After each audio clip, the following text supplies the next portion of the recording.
ନାଇଁ? କମ୍ପାନୀରୁ ପଇସା ଆଣିକି ମୁଁ ଚଳେନି, କମ୍ପାନୀରୁ ପଇସା ଆଣିକି ମୁଁ ରାଜନୀତି କରେନି।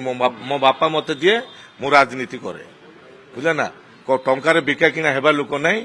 ପଦ ପଦକୁ ଲାଳାୟିତ ହେଇକି ମୁଁ ଦଳକୁ ଯିବାର ନାହିଁ। ମତେ ବିଜେଡି ଦଳ ଯୋଉ ହଇରାଣ ହରକତ କରିଥିଲା ତା ପ୍ରତିଶୋଧ ନେଲି। ଅନେକ ଥର ମଧ୍ୟ ଡାକିଛନ୍ତି, ବିଭିନ୍ନ ଅଫର ଦେଇଛନ୍ତି, ମୁଁ ଯାଇନି। 2014ରେ ଯେବେ ରଞ୍ଜି ବିଶାଳ ରାଜ୍ୟସଭା ଗଲେ, ସେ ସମୟରେ ମୋର ଭୂମିକା କଣ ଥିଲା ରଞ୍ଜି ବିଶାଳ ପଚାରନ୍ତୁ। ସେତେବେଳେ ଦେଇଥିଲେ ତାକୁ ଆପଣ ମତଦାନ କଲେ ନାଇଁ ମତଦାନ ମୋର କଣ ଭୂମିକା ଥିଲା ପଚାରନ୍ତୁ, ସେ ନିଜେ କହିବେ ତାଙ୍କୁ ଜିତେଇବାରେ। ହେଲା କଣ ଭୂମିକା ଥିଲା।